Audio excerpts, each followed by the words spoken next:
நீங்க இட்டு வரீங்களா இல்லை நான் வந்து ஆட்டோ வந்து அம்மாவை இட்டுன்னு வந்துட்டோமான்னு கேட்டேன். அப்போ இல்லை இல்லை வந்துடுறாங்கன்ட்டு இதெல்லாம் வந்து இருக்கிறோம், சரி குழந்தைங்க சேர்த்து இட்டுவாங்க, பிள்ளைகளாக வந்து இருந்தாங்க. ரொம்ப மகிழ்ச்சியாக இருந்தது. அம்மா என்னோட அம்மா சொல்லுவாங்க, எல்லாருக்கும் கேள்வி கேட்பேன் நான். குழந்தையா அவரோடு இருக்கும் போதே காலில் இருக்கும் நசிக்க போடாத போயிட்டான், நசிக்க போடாத போயிட்டான். அவன் ரொம்ப ஓவரா பேசுறான். அதெல்லாம் எனக்கு ஆசீர்வாதமான ஆசீர்வாதம் மாத்தினான். வேதம் சொல்றது, இனி நீ உனக்கு கேடு ஒன்றும் செய்து கொள்ளாத. ஏன் கேடுன்றாரு? கேடானது கேடு ஏன் சொல்றாரு? சரி, இப்ப நம்ம எடுத்து வாசிப்போம். The book of John, New Testament book of John 5:14. கொஞ்சம் பொறுமையா மைக்கில் வாசிப்போம். Please open your Bible. New Testament தான் நம்ம பார்க்கணும். எல்லாம் ஓபன் பண்ணு. அதற்கு பின்பு இயேசு அவனை தேவாலயத்தில் கண்டு, இதோ நீ சொஸ்தமானாய், அதிக கேடானது ஒன்றும் உனக்கு வராதபடி இனி பாவம் செய்யாதே. அப்பா பாவம் செய்த என்ன வரும் சொல்லுங்க, சொல்றேன் பாருங்க, கை தட்டுங்க அவனு. சரி, வெரி குட். அதெல்லாம் சொல்லிட்டான். பாவம் செய்த என்ன வரும்? அதிக கேடு உண்டான், கேடு உண்டான். ஆனா இந்த ஹிஸ்டரி நீங்க பாத்தீங்கன்னா 14 முன்னாடி 1-14 வரைக்கும் பெதஸ்தா கூடாது தேவனுடைய எருசலேம் ஆலயத்துக்கு முன்பாக இருக்கும், முன்பாக இருக்கும். அந்த பெதஸ்தா குளத்துக்கு அங்க அநேக வியாதியஸ்தர்கள் படுத்திருப்பாங்க. ஆனா வானத்திலிருந்து திடீர்னு ஒரு நாள், எப்போ வருவாரு எப்போ போவாருன்னு தெரியாது, தேவதூதன் இறங்கி அந்த குளத்தை கலக்குவார். அப்படி கலந்தா சேரும் தண்ணி மாறிடும்ல. ஆனா பாருங்க, அந்த சேரு தண்ணி மாற இடத்துல யாரு ஃபர்ஸ்ட் போய் முதல் டமான உள்ள குச்சிடுறாங்களோ அவர் கலக்கிட்டு வெளியே கண்ணு டப்புன்னு மாறிட்டு போயிடுவாங்க. எப்படியாப்பட்ட வியாதியா இருந்தாலும் அவர்கள் சொஸ்தமாக்கப்படுவார். அந்த காலத்துல ஹாஸ்பிட்டல் இருந்துதா, டாக்டர் இருந்தாங்களா, கம்பவுண்ட் இருந்தாங்களா, மெடிக்கல் ஸ்டோர் இருந்ததா, டிஸ்பென்சரி இருந்ததா, நர்சிங் ஹோம் இருந்ததா, ஹெல்த் இன்சூரன்ஸ் ஸ்கீம் இருந்ததா? ஒண்ணும் கிடையாது. சுகம் கொடுக்கிறவன் அவரே, விடுதலை கொடுக்கிறோம் அவரே, தூக்கி எழுப்பி நிற்க வைக்கிறோம். அவர்த சேத்துல பரண்டுக்காக உன்னை எண்ணி எழுப்பி நிற்க வைத்து அழகு பார்க்கிறவன் தான். அப்படிப்பட்ட தேவனை எப்படி நம்மளால அசால்ட்டா இருக்க முடியும்? எப்படி அசால்ட்டா இருக்க முடியும்? எப்படி இருக்க முடியும்? இருக்கக்கூடாது. அவர் மேல நம்முடைய நேசம் அன்பு எப்படி இருக்கும்? 100% இருக்கும். இருந்து பாருங்களேன், எப்போதும் நீங்க முகமலர்ச்சியா இருப்பீங்க, எப்போதும் சந்தோஷமா இருப்பீங்க, எப்போதும் மனமகிழ்ச்சியா இருப்பீங்க. காலையில மத்தியானம் சாயந்தரம் நைட் 4 குடிச்சுவேன். 5 அதிகாரம் ஒரு நாளைக்கு எவ்ரிடே 20 சாப்டர் படிச்சுவேன். இன்னொரு 10 நாள்ல 43 நைட்ஸ் தான் முடிக்க போறேன். இதுதான் எனக்கு ஆகாரம். ஆகாரமே அதான். 2 மணி 1 மணிக்கு ஆண்டு எப்போ எழுப்புறாரு பட்டுன்னு எழுதணும் உட்காந்து. சில நேரத்தில் நான் பாடு 1.5 மணி நேரம் தோணுவேன். எது மணி எழுந்து வந்தீங்கன்னா திடீர்னு வந்து கேட்பாங்க. ஏன்னா கத்த நம்ம எழுப்புறாங்கன்னா நான் தான் வாங்கணும். எல்லாரும் ஏறுவாங்க எல்லாரும் வாங்கன்னு சொல்லுவேன். நான் தனியா அவரோட தனிமையில் அவரோட இருக்கணும், தனிமையில் அவரோட பேசி இருக்கணும். எத்தனை பேர் அவனுடைய சத்தத்தை கேட்டு ஒரு சத்தத்தை கேட்டீங்கன்னா நீங்க முழுரூபமாக்கப்படுவீங்க. உன் மேல பிரசனம் மட்டும் இல்லை, அவருடைய அனாயிட்டிங் வந்து அளவிட முடியாத அளவுக்கு ஃபுல்ஃபில் கலக்கும் போது யாரா இருந்தாலும் சொஸ்தமாக்கப்படுவார்கள் என்று சொல்லி வேதம் எழுதப்பட்டு 1, 2, 3 வருஷத்தை நம்ம பார்த்தோம். ஆனா இந்த ஆதி ஆமத்திலிருந்து அப்பட்டோம் மல்கியா வரைக்கும் இந்த புக் ஆஃப் மேத்யூஸ்ல இருந்து ரெவலேஷன் வரைக்கும் நீங்க எங்கேயாவது இதுக்கு ஆதாரம் இருக்குதான்னு தேடி பார்த்திருக்கீங்களா? எங்கேயாவது ஆதாரம் இருக்குதான்னு நீங்க தேடி பார்த்திருக்கீங்களா? ரிலேட்டட் சப்ஜெக்ட் இல்ல. யாராவது உள்ள உழுந்து எழுந்து சொந்தமாக்கப்பட்டாங்கன்னு எங்கேயாவது எழுதிருக்குதா? கண்டுபிடிச்சீங்களா? இல்ல. நான் பார்த்த வரைக்கும் இல்ல. ஒருவேளை என் கண்ணுக்கு தெரியாது, உங்க கண்ணுக்கு எதுனா தெரிஞ்சிருக்குதா? இருக்குதா இல்லையா? பயப்படுறீங்களா? கிடையாது. தைரியமா சொல்ல கிடையாது. ஆனா அவனை தேடி இயேசு போறாரு. அப்படிதானே நம்மளை தேடி வந்தார் இயேசு.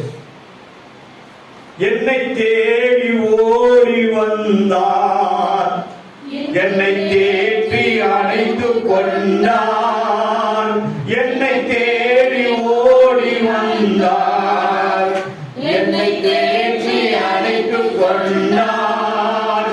என் பாவம் அனைத்தும் மன்னித்தார், என் பாவம் அனைத்தும் மன்னித்தார்.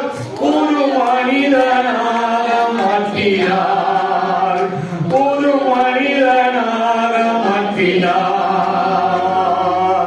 விடுதலை நாயகன் வெற்றியை தருகிறார். எனக்குள்ளே இருக்கின்றார், என்ன ஆனந்தம்.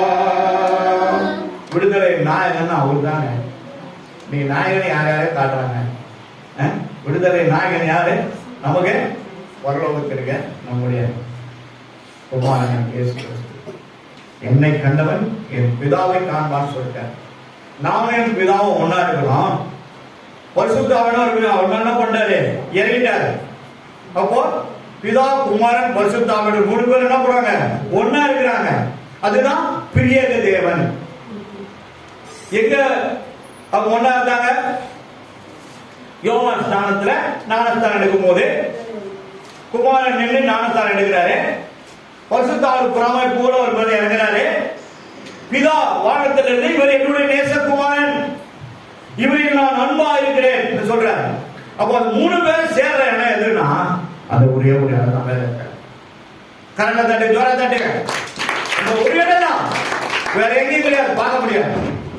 ஆனா இயேசுவும் யோவானும் சேர்ந்த இடம். மரியாதை மரத்தார் என்ன பண்றாங்க? பார்த்த உடனே 7 அல்லது 8 கிலோமீட்டர் நடந்து போய் எலிசபெத்தை பார்க்க போறாங்க. சிநேகிதி தோழின்னு சொல்லு. 2 பேரும் என்ன பண்றாங்க? அப்படியே அன்புல கட்டி பிடிச்சுதான் பண்றாங்க. அவங்க சந்தோஷத்தை வெளிப்படுத்தும் போது தன் வயிற்றுல சுமந்து கிடக்கிற 2 பிள்ளைங்க என்ன பண்ணுது? இயேசுவும் யோவானும் என்ன பண்றாங்க? சந்திக்கிறாங்களா? ஆனா அந்த மேல தோலெல்லாம் மூடிட்டு வயிற்றுல நிறமாத கற்பனையா இருக்கிறாங்க. 8 மாசமா 6 மாசம் தெரியல. அப்போ ஒன்னு கட்டி பிடிச்சிட்டு போது யோவான் ஸ்நானகன் இயேசு அது மேல வைரம் அப்படி ஜாயின் பண்ண உடனே அபிஷேகத்தினாலும் பரிசுத்த ஆவியினாலும் துள்ளினார்கள்.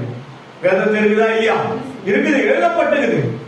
ஒருவேளை நான் ஏதாவது அவுட் ஆஃப் போஸ்ட் உங்களுக்கு போனா நீங்க என்ன வந்து பார்த்து பேசலாம். I am ready. அப்போ இப்படிலாம் தயார்படுத்தவங்க தான் இயேசு இந்த உலகத்துக்கு வந்தார். எப்படிங்க நம்மளால மாற்ற முடியும்? எப்படி மாற்ற முடியும்? ஒரு முறை அபிஷேகத்தை கொடுத்துட்டாருன்னா, ஒரு முறை பரிசுத்த ஆவியை கொடுத்துட்டாருன்னா, ஒரு முறை ஞானஸ்தானம் எடுத்த போற சில பேர் நாங்க எங்க இஸ்ரேலுக்கு போறோம், யோர்தான் நதி இயேசு ஞானஸ்தானம் எடுத்து அங்கேயும் முடிக்கும் போகக்கூடாது. ஒரு முறை எடுத்து நீங்க ஜீவ புஸ்தகத்துல பேர் எழுதுனா எழுதுதான். சில இது கூட தெரியாம எங்க போறாங்க என்ன பண்ணுவாங்க? அங்க ஞானஸ்தானத்து கையை ஓத்துட்டு என்ன பண்ணுவாங்க? அங்கேயும் ஞானஸ்தானம் எடுப்பாங்க. எடுப்போம். ஒரு முறை எடுத்தாரு. முதல் முறை எடுக்கும் போது தேவன் என்ன பண்ணுவாரு? வேற ஜீவத்தில் எழுதுவார். ஆனா 38 வருடமா இருக்க மனுஷனை பார்த்து ஆண்டவர் கேட்கிறாங்க. அந்த இடத்துல நின்று பாக்குறாங்க. எதனா கேட்டாரா? ஒரே ஒரு வார்த்தை தாங்க, சுகமாக விரும்புகிறாரா? நம்மளே அப்படிதானே கேட்டிருக்காரு. உன் குடும்பத்தை நீ விடுதலையா விரும்புறியா? குடும்ப சமாதானமான விரும்புறியா? வியாதி உன்னோட நீ உணர்வு விரும்புறியா? நீ ஆசீர்வாதமா இருக்கணும்னு விரும்புறியா? ஆமா ஆண்டவரே. சாலமோன் ராஜா என்னத்தை கேட்டார்? நீங்க என்ன ராஜாவாகிட்டீங்க, இந்த கோபுரிய ஒரு ஜனத்தின் கூட்டத்தை வர கொடுத்துட்டீங்க. ஆனா உனக்கு என்ன பண்ணு கேட்கும் போது, இந்த ஜனங்களெல்லாம் நான் ஆளுகை செய்ய எனக்கு தேவையான ஞானம் வரல சார். ஆண்டவர் ஒரு வார்த்தை சொல்றாரு, நீ பணத்தை சம்பளத்தினா சொத்துக்கள் அதையும் உன் வாழ்நாளா நீண்ட ஆயுள் இருக்கிறாங்க. இதை கேட்காத, நான் என்னுடைய மந்தையை மேய்க்கிறதுக்கு தேவையான ஞானத்தை கேட்டிய, ஆகையினால ஞானத்தையும் கொடுத்து மீதி எல்லாவற்றையும் சேர்த்து கொடுத்தார். அவர் வேதத்தை எழுதப்பட்டிருந்தா ராஜா புஸ்தகம் ஒரு ராஜா புஸ்தகம். அப்போ தேவன் நம்ம கேட்கும் போது எப்போ பார்த்தாலும் நம்ம கடலே லிஸ்ட் போட்டணும். மளிகை லிஸ்ட் மாதிரி இது வேற எதுவும் கேட வரைக்கும் 47 ஐட்டம் இருக்கு. ஆண்டு விட்டேன் வீட்டு வாசல வீட்டு அக்கம் வீட்டால இருக்கிற ஜனங்க குடிச்சிட்டு பிரிச்சு போத வருஷத்துல அக்கறை அநியாயத்துல கெட்ட கெட்ட வார்த்தையா பேசுறேன். அந்த ஜனங்களுக்காக ஜெபம் பண்ணிப்பாரு. உன் குடும்பத்தினுடைய பாரங்கள் எல்லாம் நீங்கி போயிடும். உன் குடும்பத்தின் கண்ணீர்கள் எல்லாம் பிழைக்கப்படும். உன் குடும்பத்தின் வறுமையெல்லாம் நீங்கி போயிடும். உன் கஷ்டங்கள்லாம் எல்லாம் மறைந்து போயிடும். ஒரு வேலை யாராவது காலை தூக்கிட்டு போனா கூட உங்கள்கிட்ட வந்து பேசுவாங்க. தாத்தா எனக்கு ஒரு சாட்சி சொல்லி இல்லையா, தாங்க நீங்க முகத்தை இருக்கணும். அவங்க வீட்டு வாசல் ஒரு குப்பையாக பெருக்கி அங்க தருவாங்க. ஜான்சன் தோணி வீட்டுலாம். ஆனா அந்த அம்மா அவங்களுக்கு ஒரு சண்டை ஒரு பிரச்சனை வந்த பிறகு அவங்க வீட்டு பட்டா கிட்ட எல்லாத்தையும் எடுத்து வந்து காவல்கிட்ட காட்டி ஜோம் பண்ணுங்க. காரணம் அவங்க எவ்வளவு அமைதியா இருக்கணும், அவ்வளவு ஜெயிக்கிறவங்க. ஆனா 32 வருஷமா ஒரு மனுஷனை பார்த்து தேவன் கேட்கிறா, நீ சுகமாக இருக்கிறாயா? ஆமா சுகமாக சொன்ன ஒரே வார்த்தை என்ன சொல்றாரு, படுக்கையெல்லாம் எடுத்துன்னு போவான். ஏன்னா மறுபடியும் தேவையில்லை, நீ எழுந்துட்ட நடக்கிற. 38 வருஷமா ஒருத்தர் ஒரே இடத்துல பார்த்துருந்தாருன்னா அந்த இடம் எப்படி இருக்குங்க? கொஞ்சம் யோசித்து பார்த்தீங்களா? அங்கேயே பட்டுக்கிறான். அப்ப எல்லாம் பார்க்கல தானே, கிட்ட போக முடியுமா? அப்படிதானே இருந்தோம் நம்ம வாழ்க்கையில, அப்படிதானே நம்ம வாழணும், அப்படிதானே இருந்தது நம்ம குடும்பம். ஆனா அவ்வளவு அசுத்தத்தில் இருந்த உண்மை என்னையும் இயேசு தேடி வந்தாரே. எப்படி பார்க்க முடியும்? எப்படி அவங்க சீக்கிரமா நம்மளால மறந்துட முடியும்? எப்படி நமக்குள்ள வாயிலிருந்து அக்குறு அநியாயங்கள் வரும்? எப்படி நம்முடைய சிந்தையில தவறான எண்ணங்கள் சிந்தைகள் வரும்? எப்படி அதெல்லாம் நம்மளுக்கு பாவமா மாறி போகுது? ஒருத்தரை குறித்து தவறா பேசினாலும் சொல்றாலும் பாவமா, அது பாவமா. எப்படி நமக்கு நன்மை உண்டாகும்? என் பசங்க சின்ன பசங்க அரும்பாக்கத்தில் இருந்தோம். சொந்த வீடாங்க தான். 4 கிலோமீட்டர் விடுப்பா அப்படிங்கிற நீங்க வைக்கலாம். அதுவே ரொம்ப கஷ்டப்பட்டு படாத பாடுபட்டு எனக்கு உடல நாக்கி தான் கொடுத்தாரு. சரி பரவாயில்ல, நான் ஒரு என்ன சொல்றாரு, சரி போட்டு பாப்போம் சட்டம் நான் போறேன். எங்க அப்பா பேர் முனுசாமி. அவர் இதில் சட்டம் நான் எழுந்த ஆளே. ஒரு பைசாவை யாருமே வாங்க கேட்கவும் ஆளாங்க எடுத்தாங்கன்னா அது கொடுங்க, இது கொடுங்க, லைட் கொடுங்க, அது கொடுங்க. நான் 4 பேர், நானே என் வீட்டுக்காரமா 2 பசங்க, சின்ன பசங்க. கொஞ்சம் பேட்டை அடிக்க சொல்லுவோம், அதை அடிக்க சொல்லுவோம், பாட்டு போடுவோம், அவங்க மட்டும் தான் பாட்டு போடுவோம். நாங்களே ஆராதனை நடத்திக்கிறோம். ஆனால் ஆண்டவர் சொன்னாரு, ஒரு பெரும் திரள் கூட்டம் வந்து அதை காக்க வெளியே வாங்க. அன்னைக்கே நான் ஆண்டவருக்கு அழுகு விட்டு கொடுத்தேன். பெரிய பேர் கண்ணாடி உள்ள தான் இருக்காரு. சூப்பராக இருக்கு. 2 போஸ்ட்டுக்கும் ஒரே ஆளை நானே பார்த்தேன். என்னை பார்க்கறதுக்கு director, additional controller and examination preformulated question paper incharge, அவர் சீனியர் டெப்யூட்டி ரிசார்ஜ் அண்ட் பிஆர்ஓ அட்மினிஸ்ட்ரேஷன் எல்லாரும் வராங்க. ஒருத்தர் முடியாமல் சொன்னா வாசம் வரணும், வராது ஐயோ எல்லாரும் வராங்க. நான் கை கட்டி வாட்ச்மேன் விளையாடுறாங்க, பிஆர்ஓ வராங்க, சாஜெக்ட் வர விளையாடுறாங்க, இங்கே தான் வராங்க. அந்த மாதிரி நான் வாங்க. அப்புறம் மஞ்சு ஆஃபீஸில் ஒர்க் பண்ணி மஞ்சு பேப்பர் கூட என்னென்ன கேட்குறாங்களோ கொடுத்துட்டே இருக்கும். ஆனால் பைபிள் மணிகளை வச்சு படிச்சுனே இருக்கும். அவங்க நாள் பின்னாடி நின்றுங்க என்னம்மா வேலை செய்வாங்க ஒரு மாதிரி நடிகை யாரை நான் யாரை படிமா ஏதாவது இருக்கிறது படிச்சுனா மாட்டிக்க சொல்லி கொடுத்துருவாங்க. அடுத்த முறை உங்களுக்கு எக்ஸ்டென்ஷன் எவ்வளோ காரணமாக இருக்கும் உஷாராக இருக்கணும் சொல்லிட்டு படிப்பாங்க. எல்லாம் வந்தவுடனே டைரக்டர் டாக்டர் ரவிச்சந்திரன் எம்எஸ்எம் 50 வந்தார். ஹலோ மிஸ்டர் ரோசன், என்ன பண்ணுறீங்க? ஒரு கடினமான பொருளை கொஞ்சம் பயந்துட்டேன். இங்க இருந்து 80 எவ்வளோ பேர் எனக்கு வந்து ரெஃபர் பண்ணி அனுப்புவாங்க. நீ ஒரு ஆள் கூட அனுப்ப மாட்டேன், நீயே டைரக்டா டீல் பண்ற. ஆள் அபிஷேகம் அது சொன்னேன். இவ்வளோ 38 வருஷம் சர்வீஸ் சார் எனக்கு பல டிபார்ட்மெண்ட்டில் இருந்தேன். அதனால ஒரு 4 லைனு ரைட்டிங் எழுதுவார். எல்லாம் வச்சிருக்காரு. நீங்கள் ஏன்னா தரமாட்டீங்க. Please issue all please details and verified certificate சொல்லி அனுப்பிச்சு சீல் போட்டு அனுப்புறேன். அவங்க என்னன்னா ஏதாவது பிடிக்கிற கொடுக்கணும் தான் அவங்க கேட்கும். அது மாதிரி கேஸ் நேராக போய் டைரக்டர் சேபாவாசன் இப்போ நான் பார்த்துருக்கேன். காரணம் என்னன்னா அவ்வளவு உண்மையாய் நேர்மையாக இருக்கும். பெஸ்ட் ஒர்க்கர் அவார்டு ஜட்ஜியை கூட்டி எனக்கு கொடுத்தாங்க. அதே சுத்தமாக தான் இன்னைக்கு நினைக்கிறேன். இன்னைக்கு நான் இங்கே ஜாத்தா நிற்கிறேன். ஆண்டவர் முன்னாடி சாத்தியா சொல்றேன். காரணம் என்னன்னா கேள்வி நமக்குள்ள வரக்கூடாது. அது நம்மளை அழிச்சிடும். அது நம்மளை ஆண்டவருக்கு நம்ம குறை பேர் தள்ளிடும். தூக்கி செவட்டி அடிச்சிடும். நமக்குள்ள அவருக்குள்ள ஒரு கனெக்ஷன் இருக்காம போயிடும். நமக்குள்ள அவருக்கு என்ன பண்ணுங்க ஒரு அன்பு இல்லாம போயிடும், ஒற்றுமை இல்லாம போயிடும், ஐக்கியம் இல்லாம போயிடும், நம்மளை பிரிச்சு எடுத்துடும். அப்ப எப்படி நம்ம ஜெபம் கேட்கப்படும்? எப்படி நான் அந்த மந்தைக்கு நான் உத்தரவாதியா இருக்க முடியும்? ஃபர்ஸ்ட் நான் பர்ஃபெக்டா மேய்க்கிறேங்க. மெய்ப்படி எப்படி இருக்கணும்? பர்ஃபெக்டா இருக்கணும். பர்ஃபெக்டா இருந்தால்தான் நான் உங்களை காப்பாற்றணும், என் குடும்பத்தையும் காப்பாற்றணும், ரெண்டுத்தையும் காப்பாற்றணும். அது மட்டும் இல்லை, எல்லாரும் குடும்பத்துக்காக ஜெபிக்கும் போது உங்க குடும்பத்து மேல இருக்க எல்லா ஸ்பிரிட்டுக்கும் விரோதமாக இருக்கிற ஸ்பிரிட்டுக்கு நம்ம வந்து போராடும்.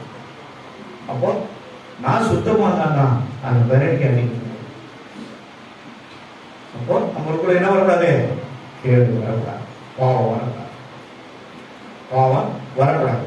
அந்த காரியத்துல சுகமாயிட்டான், விடுதலை ஆயிட்டான், இயேசு போயிட்டாரு, இவனும் போயிட்டான். ஆனா திடீர்னு ஒரு நாள் அந்த மனுஷன் ஒரு தேவாலயத்துல இயேசு மாதிரி நின்று பேசிட்டு இருக்காரு.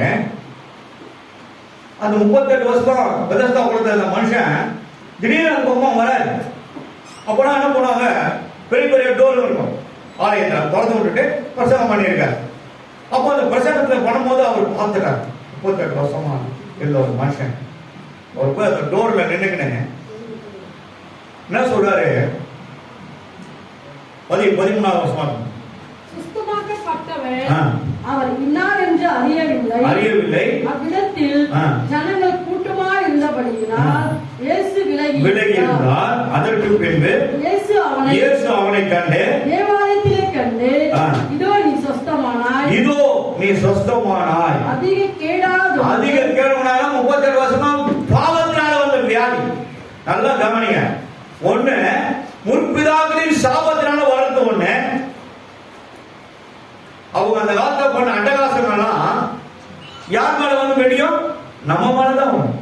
ஏன்னா அவங்களுடைய புத்திரர்கள், அப்பாவுக்கு அப்புறம் அப்பாவுடைய பிள்ளைங்க, அவங்க பேர பிள்ளைங்க, யார் மேலாம் ஒரு சாபம் இருக்கு. அந்த சாபம் வந்து குடும்பத்தை ஆட்டி பாசம் நம்மளுக்கு தெரியாது. உன்னை வாழ வைக்கிறதுக்காக தான் அவர் சிலுவையிலே மறித்து தன்னையே ஜீவபலியாய் ஒப்பு கொடுத்து அவர் சாபமானார் என்று சொல்லி இயேசு 53 நம்ம பார்ப்போம். அப்போ அந்த சாபத்தை நீங்க யாரால முடியும்னா அவரால் தான் முடியும். அவரால் தான் முடியும். எவ்வளவுதான் சம்பாதிச்சு வேணும் வந்தாலும் 10 நாள்ல கரைஞ்சு போகுதுன்னா அது ஒரு விதமான சாபம். நிக்க மாட்டேங்குது. ஏன் நிக்க மாட்டேங்குது? ஏன் கெட்ட பழங்கள் அப்படியே இருக்குன்னா, முற்பிதாக்கள் குடிச்சிருந்தாரு, அவங்க அப்பா குடிச்சு அழிஞ்சாரு, அதுக்கப்புறம் என்ன பண்றாரு, பின்னாடி அவங்க பையன் மேல வந்து இறங்கி. அப்போ தேவனோட தேவன் ஆலயத்தோட நீ ஐக்கியமா இருந்தாதான் உன்னை அறியாம என்ன பண்ண உன்னை விட்டு வெளியே போயிடும். அதுக்காக தான் என்ன பண்ணுது, உள்ள அவங்க அனுமதிக்காது. அவங்களை புடிச்சு புடிச்சு எழுக்கும். நீ அங்க போற, வா அங்க போலாம். எங்க போலாம், எங்க போனா, நான் கோயம்பேடு மார்க்கெட்டுக்கு போலான்னு கூட போறேன், சாராய கடை தான் போலான்னு கூடணும். அப்போ நம்ம அதை மாட்டிக்கிறோம், விடுதலை ஆக முடியாது. தொடர்ந்து அது நம்ம என்ன பண்ணோம்னா ஆட்டி பாஷனே இருக்கும். எங்கேயாவது நம்முடைய சரீரத்துல எங்கேயாவது ஒரு டேமேஜ் ஆச்சுன்னா அப்பதான் பயம் வரும். சுகர், பிரஷர், கொலஸ்ட்ரால், ஐயோ இதாயிடுச்சு, இதாயிடுச்சு, கிட்னி போயிடுச்சு, லிவர் போயிடுச்சு, அது போயிடுச்சு, இது போயிடுச்சு. ஏன் போயிடுச்சு, ஏன் போயிடுச்சு? நீ அதோட ஐக்கியப்படுத்துறதுனால அது உனக்கு வந்து அது உன்னை ஆண்டு போயிடும். அது இல்லாம இருக்க முடியாது. சும்மா போனா கூட சில பேர் என்ன போனா கடையாட ரோட்ல பாத்தீங்கன்னா 4 பேர் கடையை மறைச்சு பார்த்துருப்பாங்க, ஒண்ணுமே இருக்காது, ஆனா மறைச்சு பார்த்துருப்பான். உண்மையா பொய்யா பாத்துருக்கீங்களா இல்லையா? அதுல இருக்கிறவங்க மட்டும் தான் அந்த கதைலாம் தெரியும், அதுல முடிவு இருக்கிறவங்க மட்டும் தான் அந்த கதை தெரியும். கர்த்தருடைய பரிசுத்த நாமத்திற்கு மகிமை உண்டாகும். கேடு ஒன்று செய்யாத. அப்போ இது ஒரு மாதிரி பாவம், 2 விதமான பாவம், 3 விதமான பாவம் சொல்ற. ஒரு சாபத்தினால ஒரு முற்பிதாக்கள் அப்பாவுக்கு அப்பா அப்பாவுக்கு அப்பா பாட்டனார் கூட்டனார் இல்லையா, அவங்க பண்ண பாவத்துல என்ன பண்ண கொடூரமான செய்த காரியங்கள் நம்மளை தாக்கும். அதுக்கப்புறம் நம்ம அப்பா செய்த அக்குறும் அநியாயங்கள், இயேசு ஏற்றுக்கொள்ளாத காலத்துல செய்யற அயோக்கியத்தனமான காரியங்கள் என்ன பண்ணோம், நம்ம பிள்ளைங்க தலைமையில வந்து. ஆனா வேதத்துல ஆண்டவர் அந்த வசனத்தை எழுதும் போது தாழ்மையை குறிச்சு ஒரு நாளைக்கு நீங்க சொல்லுவோம் பிள்ளைங்களுக்கு. நான் அப்ப அந்த ஆகாப் ராஜா குறிச்சு பார்த்தேன். அவன் தன்னை தாழ்த்தினான், வேதத்துல எழுதப்பட்டிருக்கு. இயேசபேலுடைய கணவரா இருக்காரு, ஆனா அவன் கடவுளுக்கு பயந்தவனா இருக்கான். இவ்வளவு வேசியாய் உபச்சார ஸ்திரியா இருக்கிறான். கர்த்தருடைய அபிஷேகம் எவ்வு மேலே இறங்கி எலிசா அவரை இஸ்ரவேல் தேசத்துக்கு ராஜாவை அபிஷேகம் பண்ண பிறகு அவன் 100 குதிரைகளுக்குள்ள தீவிரத்தை அவன் பெற்றுக் கொள்கிறான். குதிரையில போய் என்ன பண்ணான், அப்படியே அந்த குதிரைய அந்த கடிவாளத்தை கூட்டி அவன் மெரிச்சு கூட அவன் சாவடிச்சான். உயிரோடு இருக்கும் போது அந்த ராஜா தன்னுடைய நிலத்துல வச்சுக்கிற ஒரே ஒரு முற்பிதாக்களுடைய சுதந்திரம், புதுவோடு இடம், ஆனா ஒவ்வொரு விலையும் ஆசீர்வதிக்கப்பட்ட ஒரு பூமி. அது மேல போய் இந்த ராஜா ஆசைப்பட்டு இந்த நிலத்தை கொடுத்துரு, நான் என்ன கடாலும் உனக்கு கொடுத்துறேன், தரமாட்டேன், எனக்கு முற்பிதாக்களுடைய சுதந்திரம், அதனாலதான் நீ ஜீவனம் பண்ணி வாழ்ந்துட்டேன் சொன்னா கூட கேட்க மாட்டான். ஆனா அவன் மனைவி ஏன் இருக்க என்னாச்சு கேட்க போதே இந்த நல்லதான உனக்கு, நீ போ, அவன் இல்லை இன்னைக்கு, அவன் செத்து போட்டான், நீ போ அதை எடுத்துக்கோ போ, அதுக்குள்ளே ஆளை வச்சு கேள்வி பண்ணிடுவாய். இது தேவனுடைய மனுஷனாக இருந்ததுனால அவன் குடும்பம் சன்னதியெல்லாம் கர்த்தர் அறிஞர் சன்னதியா இருந்ததுனால கர்த்தர் வானத்திலிருந்து தீர்க்கதரிசிட்ட பேசுறாரு, எலியா கிட்ட பேசுறாரு, நீ போய் அவனுக்கு நான் யாருன்னு காட்டு.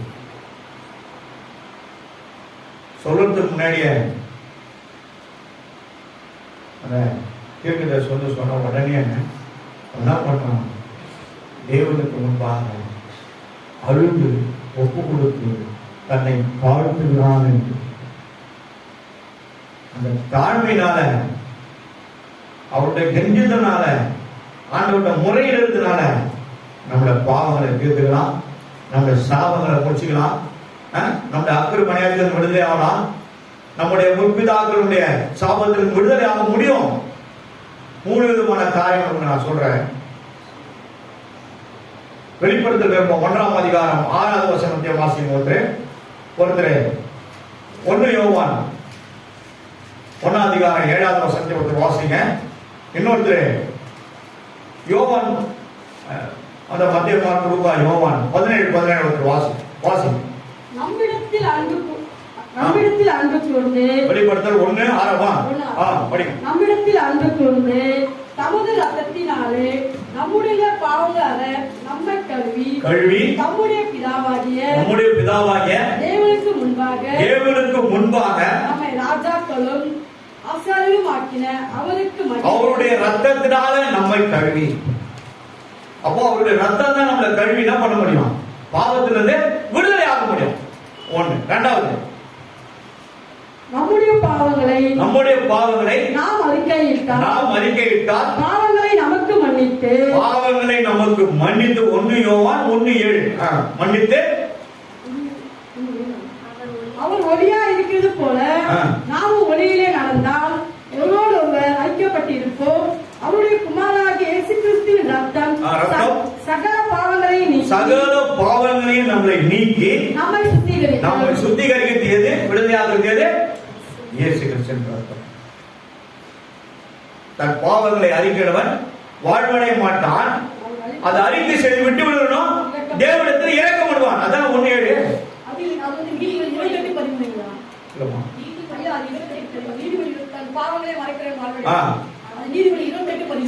இதுவும் ரெண்டுமே ரிலேட்டட் ஒரு சப்ஜெக்ட் தான். ஆனா 3வது வசனத்தை பாத்தீங்கன்னா, ஒரு யோவான் 17 பாத்தீங்கன்னா, உம்முடைய ரத்தத்தினால உம்முடைய சத்தியத்தினால அவர்களை பரிசுத்தமாக்கும். உம்முடைய வசனமே சத்தியம். அப்போ எது பரிசுத்தமாகும்? வசனம். ஒரு பயங்கரமான பிரச்சனை, ஒரு தப்பு பண்ணீங்க, ஒரு பாவம், ரைட், பரவாயில்ல, ஒரு 10 அதிகாரம் 15 அதிகாரத்தை உட்காந்து நீங்க படிக்கிறேன், அது உணர்த்தும் போது உங்களை அறியாமே கண்ணுக்கு தண்ணி வரும். அதுவே நம்மளுக்கு என்ன இருக்கும்? ஒரு உணர்த்துதல் உண்டாகி ஆண்டவரத்துல பாவம் மன்னிப்பின் விடுதலை நம்மளால பெற்றுக்கொள்ள முடியும். ஏன்னா படிக்க அது என்ன பண்ண முடியும்? பரிசுத்தமாக்கி விடும். அப்போ இதெல்லாம் பண்ணாத, எப்ப பார்த்தாலும் ஆண்டவரே என்ன மன்னிங்க, கோடி வழியாக மன்னிங்க. எத்தனை முறை மன்னிப்பாரு? எத்தனை முறை மன்னிப்பாரு? ஒரு வழியாக வருகிறவன் எத்தனை வழியாக ஓடுவான்? 7 வழியாக ஓடுவான். நான் சொல்லுவேன் 7 கோடி வழியா ஓடி போடுவான். எந்த வழி ஓடுறானே தெரியாது. நம்ம விசுவாசம் எப்படிக்கணும்? கடவுளோட பெருசாகும். என் வீட்டில் வேலை செய்யற அந்த சிபிஎம் அம்மா, ஐயா 5 இடத்துல வேலை செய்யணும், எல்லா இடமும் போயிருக்கேன், உங்க வீட்டு தான் நான் போனேன். நான் சொன்னேன், ஏமா எத்தனை இடத்துல வேலை செய்யணும், நம்ம போட விடுமா? எத்தனை வழி அடைத்தாலும் சத்துரு, அத்தனை சத்துருகளை பார்க்க வல்லவர்கள் நம்ம இயேசுவான். 7 கோடி வழி உங்களுக்கு தொடர்பாருமா போமான பண்ணாலும் சொல்றாங்க, ஐயா 5 இடம் புதிய எனக்கு கட்டிச்சியா, கரெக்டா தட்டு, ஜோரா தட்டுங்க. விசுவாசம் தாங்க முக்கியம். விசுவாசம் தான் முக்கியம். எல்லாத்துலயும் நம்ம விசுவாசமா இருக்கணும். எதுலயும் நம்ம ஃபன் பண்ணக்கூடாது, எதுவும் உடஞ்சிடக்கூடாது, எதுவும் நம்ம அவ்வளவுதான் நினைக்கக்கூடாது. எத்தனை முறை உழுந்தாலும் அவங்க நெருப்பு வச்சு அழகு பார்க்க. அதனால நம்ம உணர்வுதான் நம்ம செய்யணும். அதிக கேடு உண்டாகும். இனி நீ பாவம் செய்யாதே. எல்லாம் தர முடியும். Thank you Jesus. பாவம் பெருகுதே பாரும் பன்னேசுவே, அழியும் மனம் அதையும் ரட்சிப்பீரே, அழியும் மனம் அதையும் ரட்சிப்பீரே. பாவம் பெருகுதே பாரும்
ரட்சிப்பீரே. ரட்சிப்பின் நற்செய்தி கேட்பவர் எச்சரிப்பை வெறுத்து. ரட்சிப்பின் நற்செய்தி கேட்பவர் ரட்சிப்பை வெறுத்து. ரட்சகர் இயேசுவை இழந்தவராய் இன்று கேட்கின்றார். ரட்சகர் இயேசுவை இழந்தவராய் இன்று கேட்கின்றார். பாவம் பெருகுதே, பாரும் பரமேசுவே, அழியும்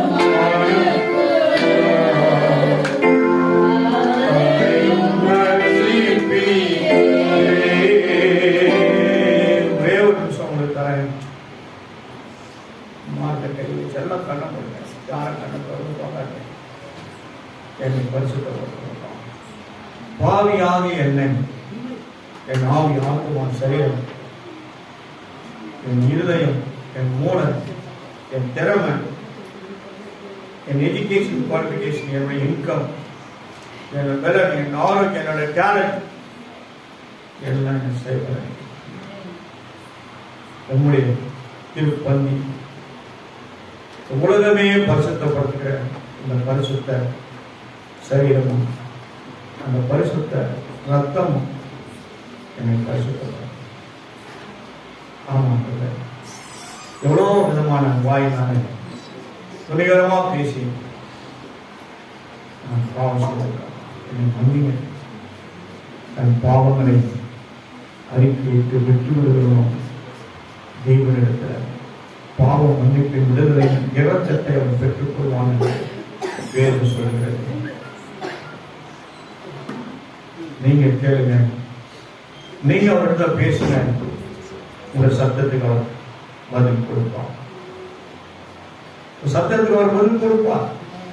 அவர் பதில் கொடுக்கிற தேவன், உன்னோடு பேசுகிற தேவன். நீங்க பேசுங்க, அவர் கேட்பார். உணர்த்தனால் தான் நான் இன்னைக்கு கொடுக்க வேண்டிய செய்தி இரட்டிப்பான இரட்டத்தனையான செய்தி எழுதி வச்சுட்டேன். பெருக்கிற பேசுறேன். அதை இன்னைக்கு நான் உங்களுக்கு சொல்லிட்டேன். உங்களை மாற்றிக்கொள்ளுங்க. காலம் செல்லாது. இயேசு வரப்போகிறார். இயேசு வரப்போகிறார். கடைசி காலம் இதுவே. காலையும் மாலையும் சேவலுக்குள் நேரமும் ஜீவாதிபதி இயேசு வரப்போகிறார்.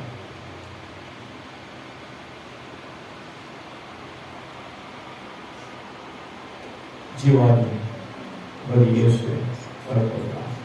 மகிமையின் ராஜா வரப்போகிறார்.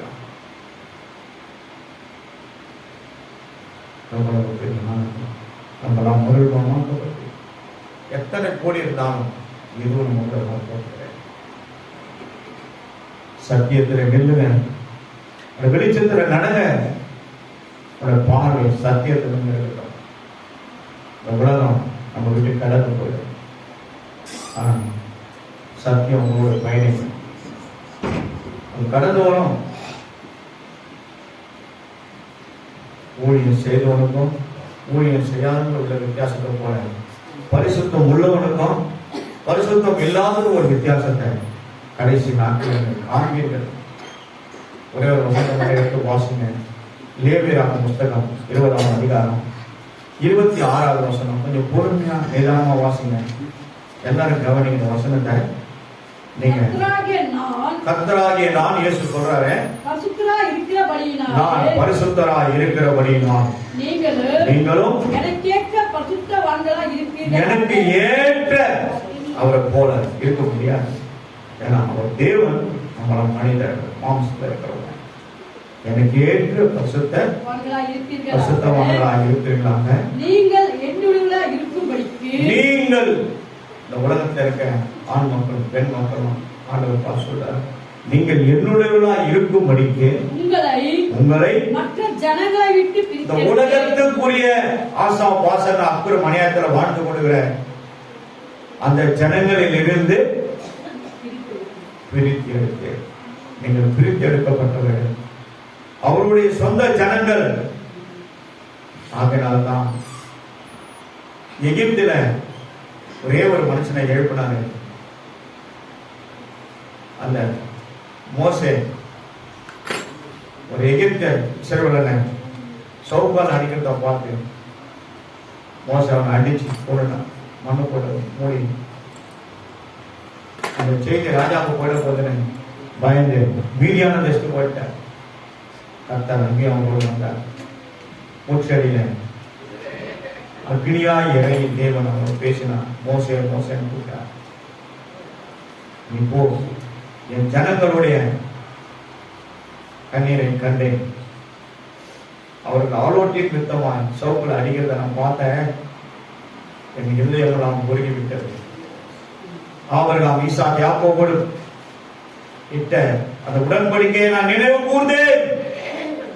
அவர்களை மீட்டு எடுக்க முடியும். அவன் அனுப்புறேன். இப்போ நான் உன்னோட இருப்பேன். உன்னை கொண்டு பெரிய காரியங்களை செய்வேன். பார்வோன் ராஜாவை அவனை உனக்கு கீழே வச்சு நீ அவனுக்கு தேவனா இருப்பாய் போனார். அதுக்குதான் தேவன் நம்மை அழைக்கிறான். அதுக்குதான் தேவன் நம்ம அழைக்கிறான். ஒப்பு கொடுங்க, கேளு, சுத்திகரித்து கொள்ளுங்க, சுத்தமாகப்பட்டு ஒரு பரிசுத்த சந்தையை உங்களை உட்படுத்திக் கொள்ளுங்க. கர்த்தர் உங்களை ஆசீர்வதிப்பார். அன்பின் பிதாவே, குமாரன் இயேசு நாமத்தில் கேட்ட வார்த்தைகளுக்காக நன்றி செலுத்துகிறோம். நீ பேசின வார்த்தைகள் எனக்கும் சேர்த்து தந்துடுற எல்லா பிள்ளைகளுடன் பேசினா நன்றி. ஆண்டு சுத்தப்படுத்துங்க, சீர்படுத்துங்க, கட்டளைகளை கட்டி எழுப்புங்க, ஆயத்தப்படுத்துங்க, தயார்படுத்துங்க. நாங்கள் யாருக்கு ஆசீர்வாதமா இருக்கணும்? நீங்களே உங்களோட ஆத்மாவோடு பேசுங்க. அதை விட்டுட்டு உலகத்தின் காய்ச்சலோட போக அது உங்களை அழிச்சிடும். பாவம் பண்ற ஆத்மா சாவு சாவு. எசேக்கியேல் 18:4-20 வாசிக்கும். விட்டுருவோம். பிதா குமாரன் பரிசுத்த ஆவியானவரால பாவத்துக்கு மறித்து நீதிக்கு பிழைக்க முடியாது தன்னை பரிசுத்தப்படுத்தி ஞானஸ்தானத்தில் அடக்கம் பண்ண மாட்டவர் மட்டும் சகோதரிமார்களுடையும் நீங்க படிக்க முடியாதவங்க பின்னாடி கடைசியில சேர் போட்ட நடுவில் உட்காராதுங்க. கடைசியா இந்த மருமை மாதிரி அம்மா, நம்ம கோமி அம்மா,